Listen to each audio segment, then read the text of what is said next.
Assalamualaikum warahmatullahi wabarakatuh.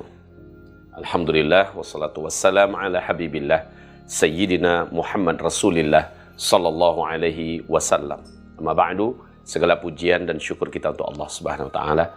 Salawat dan salam kita untuk kekasih kita bersama-sama, dialah kekasih Rabbul Alamin Sayyidina Muhammad Rasulillah sallallahu alaihi wasallam. Tema kita adalah sakaratul maut. Saudara-saudaraku, sakarat diambil dari kalimat atau lafaz sakara. Sakara artinya adalah sangat kesakitan. Sakara artinya tekanan penderitaan yang bersangatan. Sakaratul maut. Siapapun orangnya, pada akhirnya dia pasti akan sampai ke pintu sakarat ini. Di mana saat itu kesadarannya tidak penuh. Karena dia sudah berada di antara dua alam. Alam kehidupan dunia fana dan alam kehidupan berikutnya. Di antara kedua alam ini, dia benar-benar dalam keadaan kelimpungan. Sakit. Dan sakitnya, Nabi sendiri yang menceritakan. Seandainya bumi ini dihimpitkan ke ujung jari-jari kakimu, perlahan-lahan menggilas sampai kepada mata kaki, terus perlahan-lahan menggilas sampai kepada tulang kering kita, secara bergerak terus ke atas, dalam keadaan digilas oleh bumi. Kita tak tahu berapa beratnya bumi ini. Sedangkan mesin tempur sekelas tank baja itu aja menghimpit kita dari ujung kaki. Kita tak mampu membahasakan betapa sakitnya.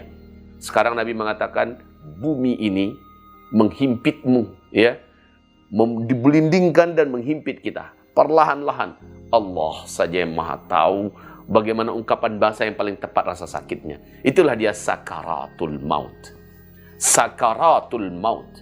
Setiap manusia akan sampai ke gerbang yang maha menakutkan dan mengerikan ini.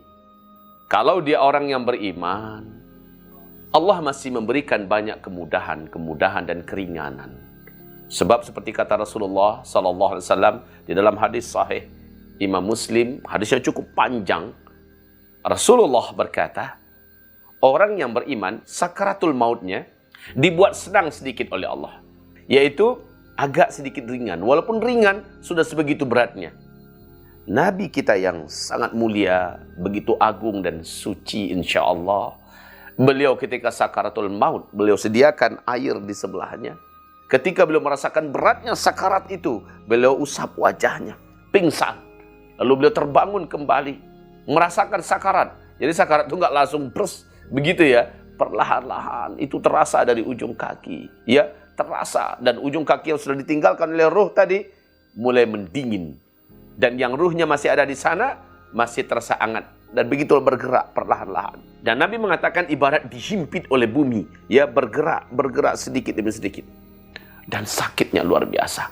Jatuh bangun Rasulullah pingsan. Dan terbangun kembali. Sampai-sampai pada akhirnya malaikat Jibril tak sanggup melihat peluh keringat dingin mengalir di pelipis beliau yang mulia.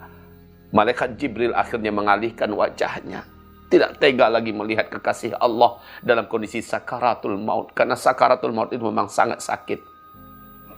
Rasulullah berkata, "Hai Jibril, apakah engkau benci melihat aku? Kenapa engkau palingkan wajahmu?" Jibril menjawab, "Ya Rasulullah, mata yang mana sanggup melihat kekasih Allah dalam keadaan sakaratul maut. Aku tak sanggup melihatmu ya Rasulullah dalam keadaan sakaratul maut." Lalu Rasulullah bertanya, apakah seperti ini yang sakaratul maut itu dan umatku?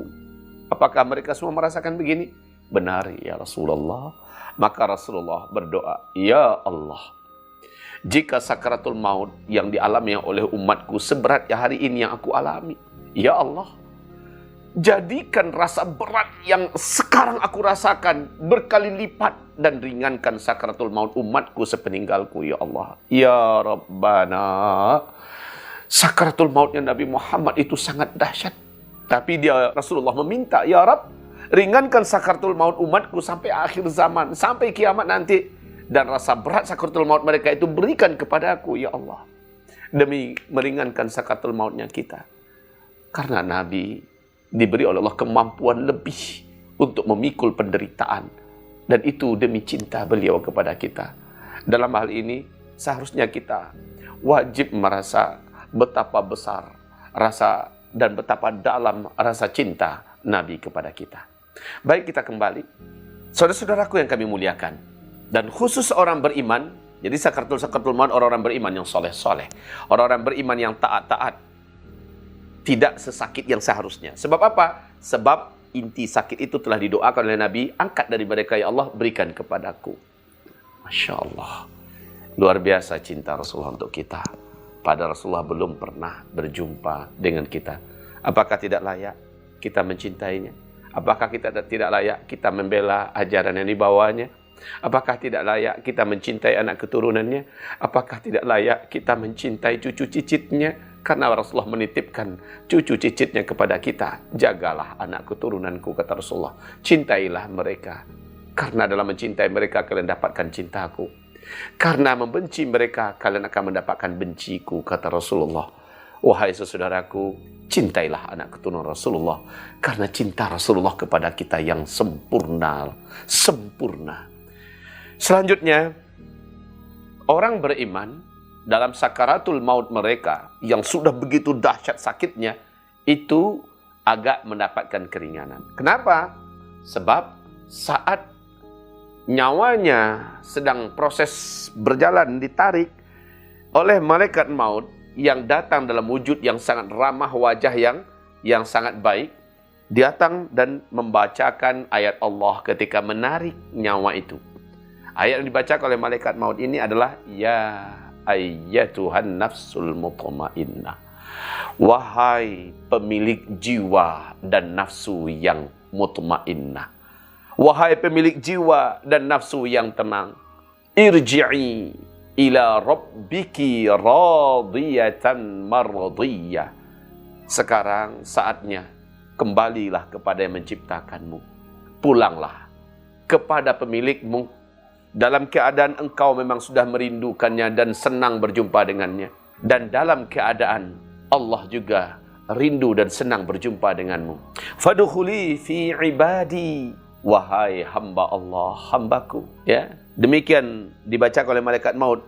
Kembalilah engkau, masuklah ke dalam rombongan hamba-hamba Allah yang soleh, dan masukilah surga Allah yang telah disediakan. Nah, ketika dibacakan fadkhuli fi ibadi wadkhuli jannati, saat itu kata Rasulullah dalam hadis Sahih Muslim ini, diperlihatkan pemandangan surga. Dibuka tirai gaib.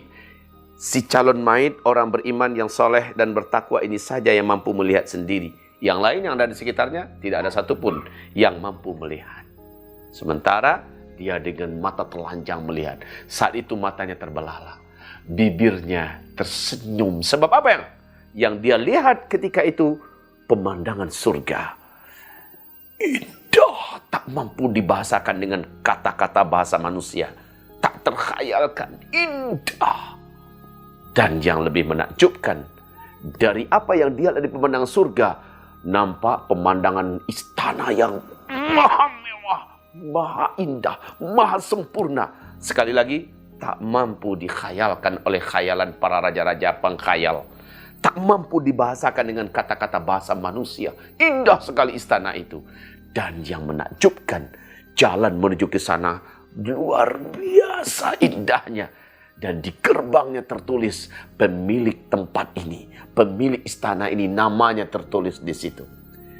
Maka seketika orang beriman ini, ruh yang ada di tubuhnya ingin segera melepaskan diri dari jasad yang kotor dan ringkih ini, jasad yang penuh penyakit dan sudah banyak masalah dalam hidup ini, ingin ditinggalkannya. Kenapa? Dia melihat tempatnya di mana.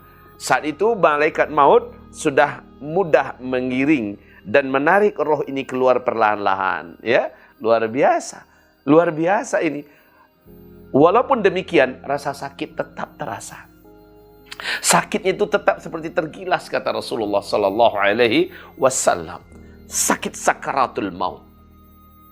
Tapi ini terjadi hanya pada ruh orang yang beriman dan soleh, orang beriman yang bertakwa, orang beriman yang tidak jahat, tidak zalim. Sampai dia lepas ruhnya dari badan. Ketika sudah sampai tenggorokan, maka semua yang dari bawah ke atas sudah dingin. Dingin, siapapun yang megangnya sudah dingin. Sampai di sini dia sudah mulai seperti orang yang disembelih.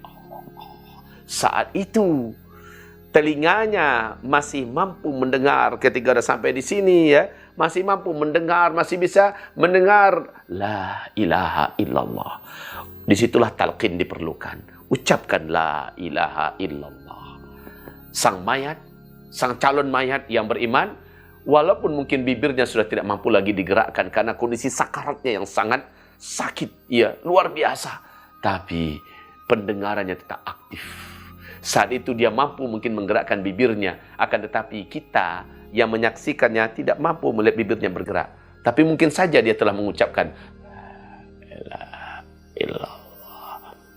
Kalau kita beruntung bisa melihat pergerakan bibirnya, lidahnya. Dan ketika itu rohnya lepas. Rohnya lepas diikuti oleh mata, kata Rasulullah, tabi'athul basar. Matanya mampu melihat rohnya itu lepas. Ketika itu Rasulullah perintahkan tutup. Karena tadi dia telah melihat lepasnya sang roh yang selama ini sejak lahir ke muka bumi sekarang berpisah. Jasad sudah menjadi bangkai. Dia tidak lagi ada nilai. Orang sudah ingin cepat memasukkannya ke dalam tanah. Saudara-saudaraku, ini perjalanan sakarat. Bagi orang yang beriman loh ya, bagi orang-orang yang saleh.